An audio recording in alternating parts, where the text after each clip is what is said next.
Hey, blessings, y'all. How you doing? This is King Kevin Dorival in the building, and I'm here to drop some key words of advice to you, your family, your friends, wherever you are at this present day in time and space.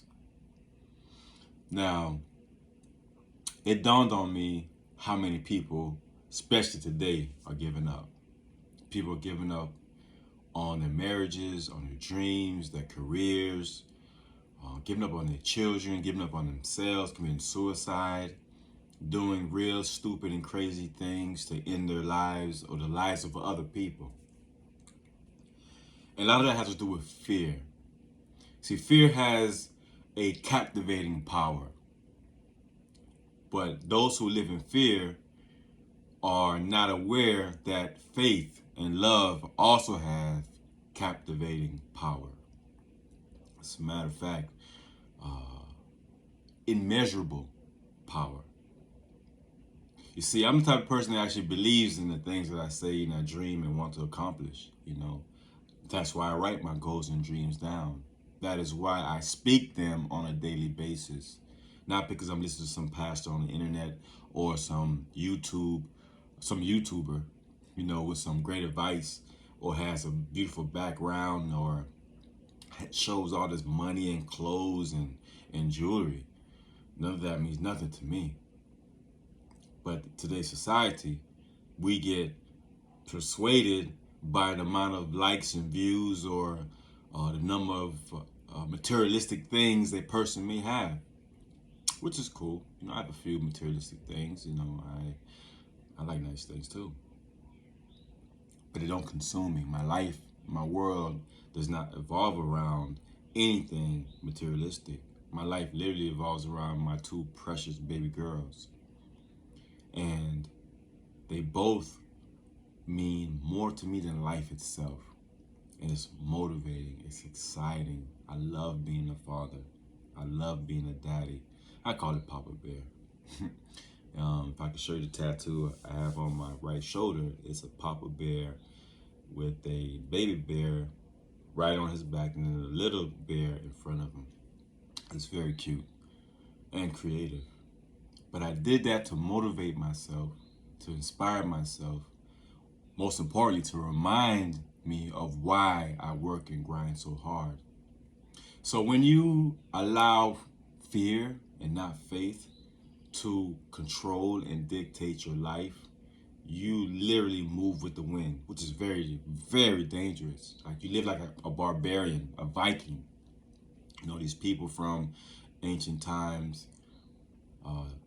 thousands of years ago, they just lived by eating whatever they can find, raiding people's villages, violating the women and children, stealing, violating the churches, the places of worship, stealing what they could, and gone to the next. Might even kill each other.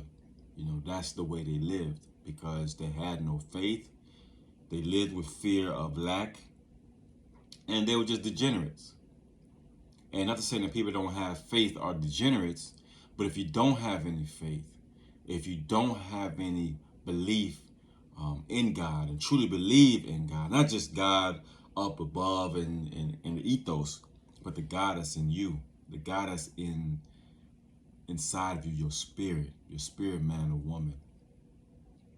You see, your mentality is formulated based on the things that you do and the things you've accomplished or didn't accomplish. The reason why I call myself King Kevin is a couple of reasons.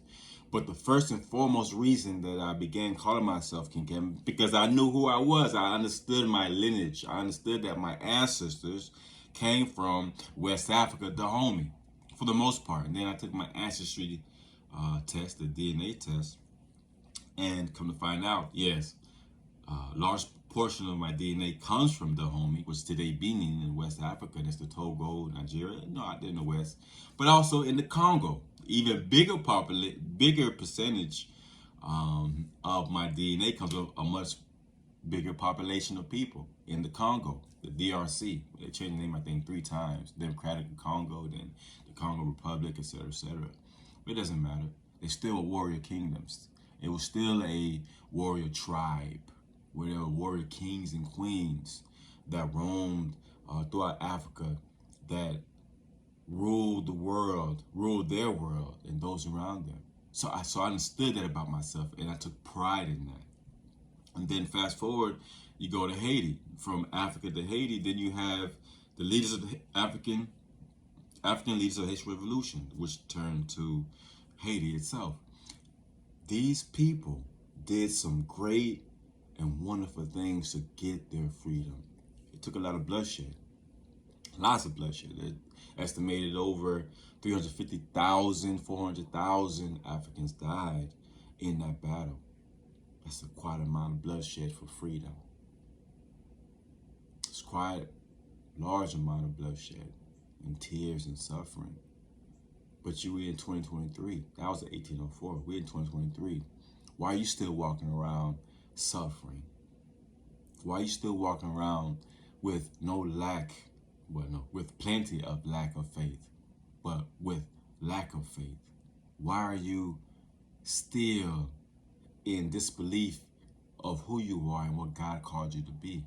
I'll tell you why. You're on this Instagram, TikTok, Snapchat, YouTube, Facebook, and all this other stuff. And they're feeding you nothing but negativity. Or misleading you, believing that you can do X, Y, Z if you just sign up here. You don't need to sign up for faith, y'all. It's automatic. There's a grace called upon your life, and you have to walk in that grace. You have to walk in your God-given powers. You have to. You see the picture behind me? You know, you have Marcus Garvey, there's Booker T. Washington. I'm not looking at it. I just actually have the picture memorized. Harriet Tubman, Mrs. Bethune-Cookman is in the building, W.E.B. Du Bois, I believe Noble Drew Ali, is that how you say his name? I've never studied him, but I've heard his name plenty of time. Noble Drew Ali, I think that's him, with the Moore hat. And who am I forgetting? Martin Luther King is in the building back there. Now I'm looking. Did I forget anybody back there? The Black Jesus. Oh, Malcolm X. How can I forget Malcolm X? His birthday just passed. So, there's quite a few individuals back there. All these people, these black men and women, these black warrior kings and queens, they fought for something, left a lasting legacy. A couple of them were assassinated, unfortunately. Definitely Malcolm X and Martin Luther King. Marcus Garvey's character was assassinated. We're still trying to exonerate him from the prison sentence they set him up in Atlanta, the city that I'm in. Actually, that federal prison in Atlanta, is less than 10 minutes from my house, you know. Maybe more like 12 minutes. But it's, you know, I pass it. Every time I pass it, I think about Marcus Garvey. And I remember the key things he taught and said in a lot of his speeches and lectures that I've read or listened to. One of them is, he said that Africa has produced countless women and men who has done great things, who have outshone people of any race, in all races. Why not see greatness in ourselves? Why not see perfection and greatness, those are exact words, in ourselves? I see perfection in you. You don't have to be perfect. We have to strive to be perfect. Mistakes are going to happen. You may have lost quite a bit of money. You might have lost a friend, a girlfriend, boyfriend, husband, wife, a company, job, whatever the case may be. May have, God forbid, may have even lost a child. But life doesn't end there, ladies and gentlemen. It only begins. When adversity hits you, when you come across adversity, believe me, and I want you to write this down. When adversity hits you, it is the perfect time and the perfect place to fight and go harder. You know why? Because the blessings come after the storm. You might even get blessed in the storm. You see, eagles, I associate myself with two animals. You know, when anybody asks me, what animal do you associate yourself with? It's eagles and bears. Eagles, because when eagles go through a storm, they don't rest in the storm. They don't hide. They just go straight through the storm. They soar through the storm. It's like a challenge for them. It's play for them. But pigeons and owls and sparrows, doves, all those different birds, crows, vultures, they run and hide. You already know chickens not even getting in the air anyway. But those other birds, they run, duck, and hide. As a matter of fact, most and all animals do that. But the eagle, it distinguishes itself because it does not allow itself to be controlled by the fear of the storm. That's what distinguishes the eagle from any other animal or bird, period. Very interesting creature. Very interesting. Very brave and courageous. That's why it's one of the most popular birds you'll see statues of or tattoos of, and all kinds of things named after the eagle, that particular species of bird. I don't even think it's a bird. I think it's some sort of superhero type of creature. So do yourself a favor. Find out what motivates you. I told you my children motivates me, and knowing my history motivates me. But what motivates you? Don't say because you want to drive some Benz or some Range Rover or get this big house. Those things can come and go. What motivates you that you can leave a lasting legacy for the next person, for the next generation? What is that motivates you? Is it to wear a crown? Is that what you want? To wear a crown so that you can feel special? You are the crown. You are the crown. You are the crown jewel. Do not allow society to force you to give up. Don't you dare give up. Don't you dare give up. Some of you need to take this crown off your head, off your mind. Humble yourself. Because a true queen, a king, they know what we do? We volunteer in the community, y'all. We get dirty in the community. We go to war for our community.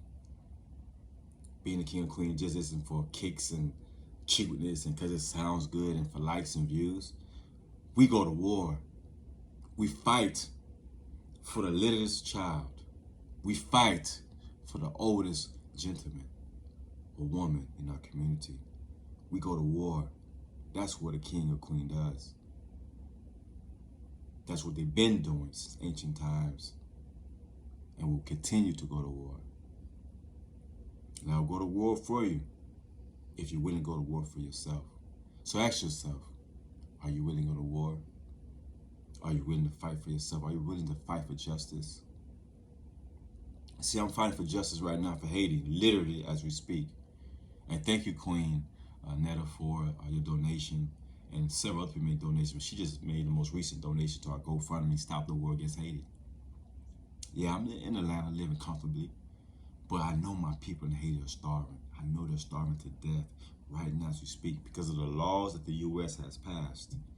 But that's not the nature of this video. I'm not gonna take it there. But just know that going to war isn't pretty, y'all. Going to war, you hope to win. You hope that better things, better days will be ahead of you. Ukraine and Russia going to war. And I honestly don't even understand the politics behind that. And to be honest with you, I don't care. Do you know I don't care? Because it's not my community. My community is in Haiti. My community is the countries in Africa. My community is here in Atlanta. My community is in Fort Lauderdale, Pompano. The black communities around the U.S., around the Caribbean. That's my community. That's what this king cares about. Find out what you care for, what you care about. What motivates you. You gotta find out what motivates you, because if you don't have no motivation, what's the point of life? Don't let it be something physical. Don't let it be for a house or a certain particular man or woman. That can't be a motivation. Unless it's your seed or your children.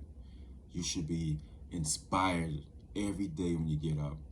I don't care if you don't feel good. Get inspired. Clap for yourself. I clap for myself all the time.